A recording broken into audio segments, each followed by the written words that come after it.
Doctor Sunil Karpe जी के सानिध्य में साईं बाबा की महिमा को आत्मसात कर आध्यात्मिक जीवन जीने की कला सीखें। देखिए साई वाणी आस्था भजन पर प्रतिदिन प्रातः 7:20 बजे।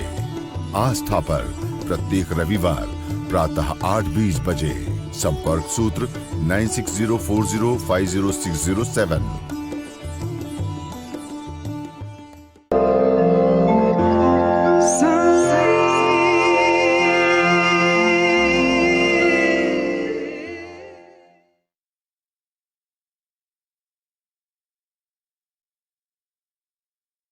साईं तेरे चरणों में कोटि प्रणाम।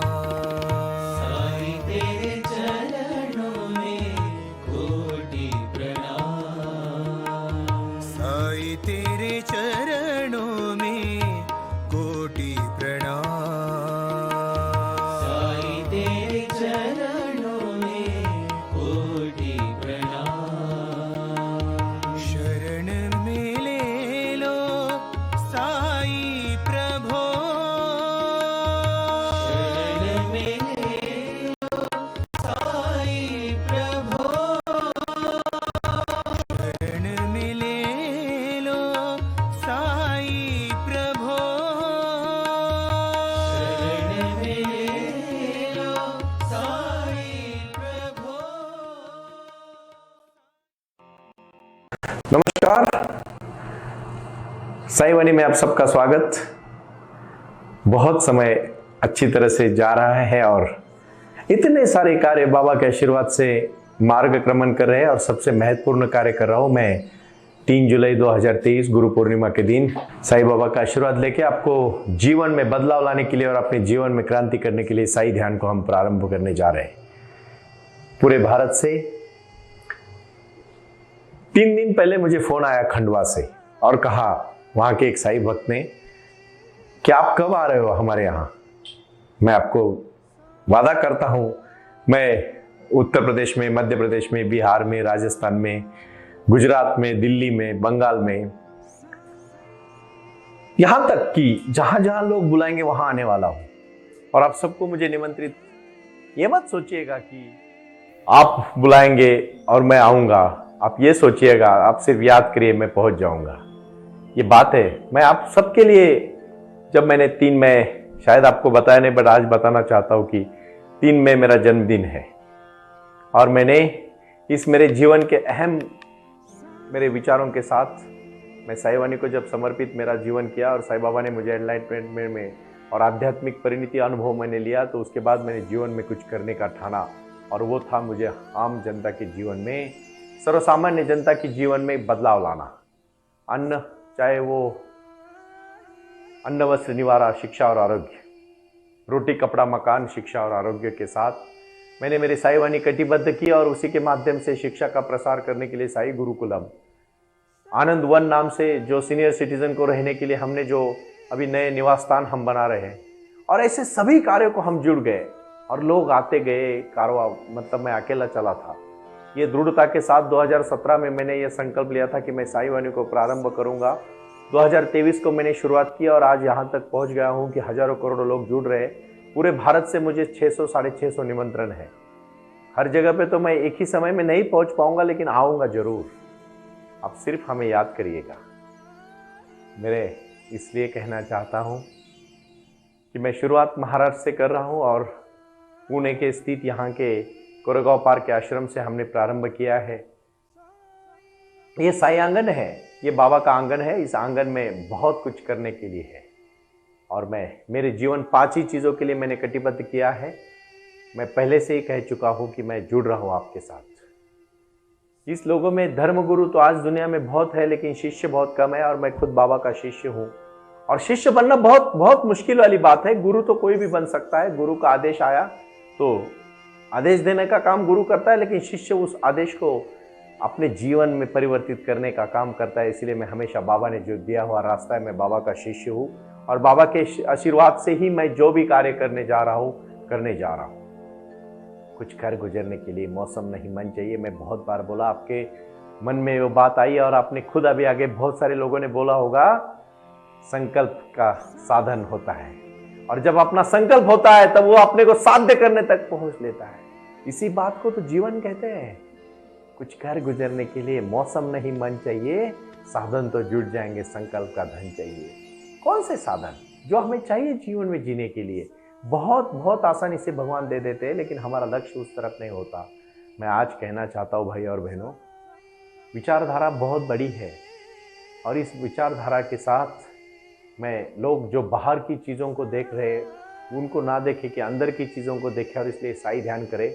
सुख शांति समाधान और समृद्धि चाहते हो तो साई बाबा का साई वाणी सुने और इस साई वाणी के माध्यम से अपने जीवन में बदलाव लाए। 3 जुलाई गुरु पूर्णिमा के दिन बाबा का गुरु आशीर्वाद आप सबको मेरे माध्यम से मिलेगा। हमारे साई ध्यान के हजारों करोड़ों टीचर हम बनाने का भी प्रयास कर रहे हैं और वही टीचर लोगों तो हर गांव में, हर जगह में, हर मजहब में, हर वस्ती में, हर वहाँ के लोगों की जहाँ जहाँ बस्ती है वहाँ, हर मोहल्ले में, हर लोगों के वहाँ के तालुका में, जिले में, राष्ट्र में, राज्य में, देश में हम साई वाणी का प्रचार प्रसार कर रहे हैं, साई ध्यान का प्रचार प्रसार कर रहे हैं। और ध्यान का कार्य ही है कि अपने जीवन में बदलाव लाना। साई बाबा अपने जीवन में यही कार्य को तो अपना कार्य मानते हैं, यही कार्य को अभी हमें करना है। ये बात को आप ठीक से समझ लीजिएगा कि लोग बाहर की चीजों को बहुत महत्व देते हैं, अंदर की नहीं देते। मैं छोटी सी कहानी से शुरुआत करूं। एक गांव में एक महान राजा था, बहुत बड़ा राजा था, अमीर राजा था। राजा तो अमीर ही होते हैं। तो राजा का दरबार होता था और उस दरबार में बहुत अलग अलग तरह के लोग आते थे। तो वहाँ उसी गांव का एक शातिर और चालाक आदमी सोचता है कि राजा को बहुत अच्छी चीज़ों का और अच्छे पगड़ियों का शौक है। तो एक 2-4 रुपए का अच्छा कपड़ा लेके एक बहुत अच्छी पगड़ी सिलाता है और दरबार में चला जाता है और अकड़ के साथ बैठता है। तो राजा उसकी पगड़ी देख के पूछता है कि भाई कितने में ली? तो वो तुरंत कह देता है कि महाराज राजे ये पगड़ी मैंने 500 रुपए में ली। तो वजीर को थोड़ा शंका आती है। तो वजीर अपने राजा को कहता है उसके कान में जाके कि ये आदमी थोड़ा चालाक लग रहा है, झूठ बोल रहा है, शायद 4-5 रुपए के कपड़ा है, उसको 500 रुपए की पगड़ी बोल रहा है, जरा संभाल के रहिए। तो जैसे ही वजीर राजा के कान में बोलता है, एक बात याद रखिए, एक लूटने वाला दूसरे लूटने वाले से हमेशा सावधान रहने को कहते हैं, क्योंकि उसी को भी उसको लूटना ही होता है। लूटने वाले बहुत चालाक होते हैं, इतना याद रखो, इसलिए उनसे संभाल के रहना। मैंने बहुत जिंदगी में ऐसे लोग देखे जो दूसरों को जो नाम रखते हैं ना, याद रखना वो हमेशा उनका इरादा वही होता है जो वो करना चाहते हैं, लूटना उसका पर्पज होता है। और ये लूटने वाले को है ना एक दिन इतना बड़ा खड्डा मिलता है ना कि वो कहीं का नहीं बचता है। जितने भी लोगों ने फंसाना चाहा, भारत की भी वही लोग, उद्योगपतियों को आप देखो जिनको बाहर जाना पड़ा। किसी का नाम नहीं लूंगा, लेकिन एक बात कहना चाहता हूँ, जिसके कुछ विमान थे उसके पास आज इंडिया का पासपोर्ट भी नहीं है, भारत का पासपोर्ट भी नहीं है। क्यों कह रहा हूं मैं ये बात, क्यों समझा रहा हूं ये बात आपको? मैं इसलिए समझा रहा हूं कि किसी चीज का घमंड नहीं करना चाहिए। अहंकार ही बहुत ही समस्या की नींव है। अहंकार को छोड़ दो, बहुत समस्या निकल जाती है। तो फिर जैसे ही वजीर राजा के कान में बोलता है तो ये समझता है कि कुछ ना कुछ राजा को समझा रहा है, और वो क्या समझा रहा है वो तुरंत समझ लेता है। तो तुरंत वो जोर से बोलता है, राजा मैं निकलता हूँ, क्योंकि मैंने जहाँ से ये पगड़ी खरीदी थी उन्होंने कहा था कि इस धरती पे एक ही राजा है और वो महान राजा है, वो वही 50,000 में इसको ले सकता है, बाकी किसी की औकात नहीं है। शायद मैं गलत दरबार पे आया, मुझे लगा आप वही राजा है, लेकिन आप वही नहीं है, ये दरबार वो नहीं है, ये वजीर वो नहीं है, आप ये सब सैनिक वो नहीं है, शायद मैं गलत जगह पे आ गया और निकलने को लगता है। तो राजा तुरंत कहता है रुक, वो पगड़ी उधर रख दे और 50,000 रुपए मोहरा तू लेके जा। तो वजीर एकदम हक्का बक्का रह जाता है। राजा का आदेश होता है तो वजीर कुछ बोल नहीं सकता, सुझाव दे सकता है, लेकिन उसके लिए थोड़ी ना वो कि राजा को रुका सकता है। तो राजा ले लेता है अपना डिसीजन। तो फिर वो वजीर दरवाजे के पास जाके खड़ा होता है, तो वो 50,000 रुपए की मोहरा लेके निकलता है। तो वो वजीर की तरफ देख के हंसता है और वजीर उसकी तरफ देख के उसको नमस्कार करता है और बोलता है कि मैंने बहुत लूटने वाले देखे, लेकिन तेरे जैसा नहीं देखा। तूने कैसा राजा को, किस तरह से राजा को, कौन सी ऐसी नफ्स थी कि जो मुझे नहीं समझ में आई, तुझे समझ में आई, तूने इतने बड़े कम समय में इतना बड़ा हाथ मार के तू राजा को फंसा के जा रहा है। तो वो हंसा और उसने इतना ही कहा, अहंकार। मैंने राजा की अहंकार की जो नस होती ना उसको दबाया। हमारे में से कितने सारे करोड़ों लोग हैं सिर्फ अहंकार की वजह से उन्हीं चीजों को महत्व दे रहे हैं जिनको नहीं देना चाहिए। हम किसी दूसरों के लिए बड़ा इतना बड़ा मकान बना रहे हैं कर्जा निकाल निकाल के, और एक दिन कर्जे में डूब गए। हम इतनी बड़ी बड़ी गाड़ियां ले रहे हैं, औकात नहीं होती है फिर भी ले रहे हैं, और उसी को एक दिन बेचना पड़ता है। हम इतने बड़े बड़े दूसरे कर रहे हैं इसलिए हम वो कर रहे। अभी मैं कुछ कुछ शादियों में जाके देखता हूं, हजारों करोड़ रुपए खर्चा करते। अरे वही पैसा संभाल के रखिए, उनके जीवन कार्य को लगा दीजिए, वो बहुत बड़े बनेंगे। आज भी परदेश में मैंने बड़े बड़े लोग देखे, वो बिल्कुल अहंकार के साथ, बिल्कुल अहंकार को महत्व ही नहीं देते हो, अहंकार को छोड़ देते हो, और इसीलिए वो आज भी जमीन पे है। उन्होंने लिखी हुई चीजें दुनिया में बहुत बड़ी हो गई। हमारे यहां कहते हैं जो अंग्रेजी के रद्दी को कीमत है ना, अभी तक कोई भाषाओं के बुक्स को भी कीमत नहीं आई, क्योंकि उन्होंने अपना दर्जा को सुधारना पसंद ही नहीं किया। उन्होंने सिर्फ भौतिक चीजों को महत्व दिया जो यहां ही छोड़ के जानी है। मैं वही बात कहना चाहता हूं, अहंकार को आप छोड़ दो। क्यों आप अपना जीवन और जिंदगी खराब कर रहे हो? एक ही शिवालय है, एक ही मस्जिद है, एक ही भगवान का मंदिर है, सिर्फ परमात्मा ही शक्ति है। इसलिए साईं बाबा कहते हैं सबका मालिक एक। और इस सबका मालिक एक का जो क्रांति है, जो विचार है, जो समग्रता है, जो भावना है, जो समर्पण है, जो त्याग है, वो सिर्फ ध्यान से समझ में आएगा। वो राजा ने देखा ना, 5 रुपए की पगड़ी उन्होंने 50,000 में खरीदी, क्योंकि राजा का अहंकार।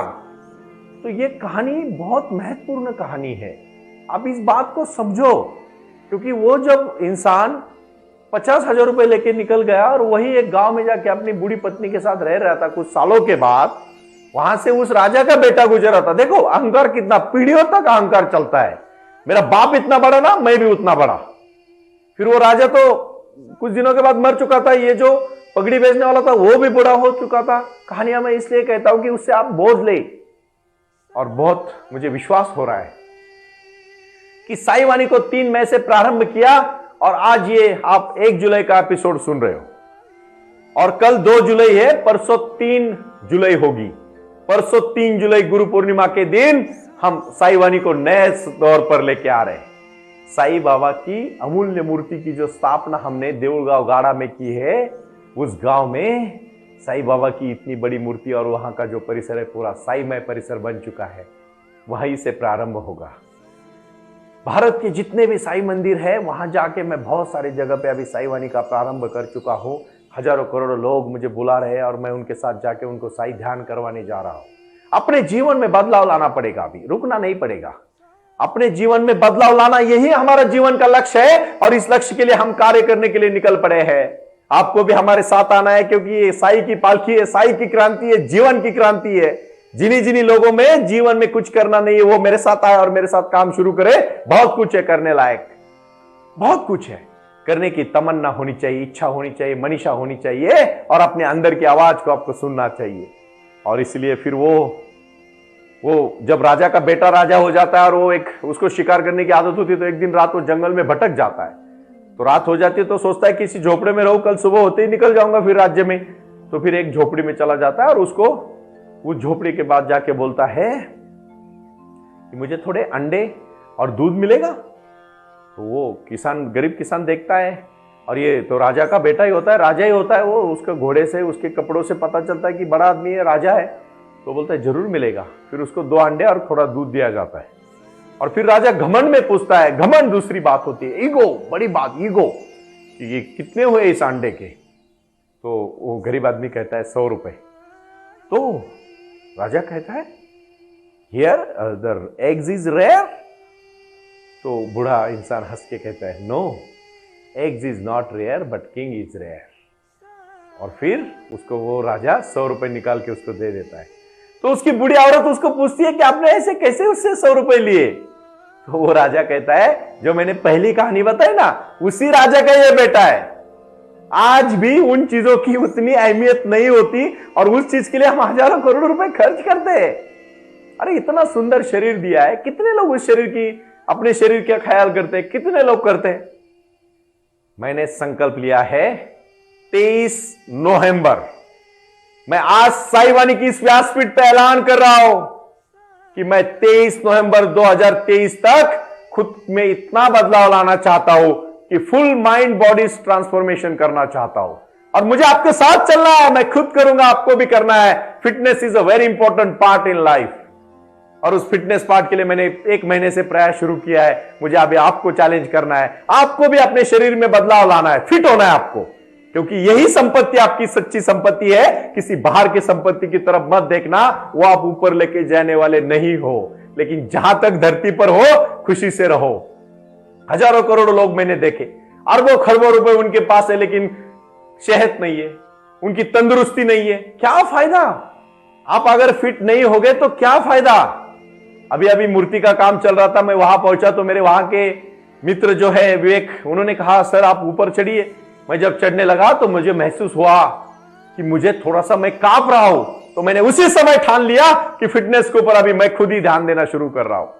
भाई और बहनों, जो जो समस्या आएगी उसके ऊपर ध्यान दो, समस्या निकल जाएगी। और मैं वादा करता हूं आपको, ये निजी अनुभव मैं इसलिए शेयर कर रहा हूं, साझा कर रहा हूं कि आप सबको मिलके, हमको मिलके अभी जाना है आगे। मैं पांडित्य की भाषा करने के लिए यहां नहीं आया हूं, मैं आपके जीवन में बदलाव लाने के लिए और आपको साथ देने के लिए आया हूं। और इसलिए वो जब कहानी मैंने 2 बताई, तो इसका मंदिर है, मस्जिद है, शिवालय है, सब एक ही है। किसी भी मजहब के लिए लड़ो मत, अपने अंदर की आत्मा को जानो, वही भगवान है। और अपनी मां बाप की सेवा, गुरुजनों की सेवा अपने जीवन का लक्ष्य, और अपने जीवन में मस्त चुस्त रहना, खाना पीना, एक्सरसाइज करना, जीवन में अच्छा लक्ष्य रखना और सिर्फ ध्यान करना। मेडिटेशन ही भगवान है। अंतरात्मा की शक्ति को कोई भी पूजा करो, लेकिन अगर आप भगवत गीता को पढ़ के अगर चोरी करोगे तो फिर गीता पढ़ के क्या फायदा? लेकिन मेरा ध्यान जो करेगा वो चोरी ही नहीं करेगा, गलत बोलेगा ही नहीं, गलत सोचेगा ही नहीं, गलत करेगा ही नहीं, और जीवन में जो भी समस्या है उसको डट के खड़ा रहेगा। भाई और बहनों, अभी पिछले 2 महीने से मैं अखबार पढ़ना ही मैंने अभी छोड़ दिया है।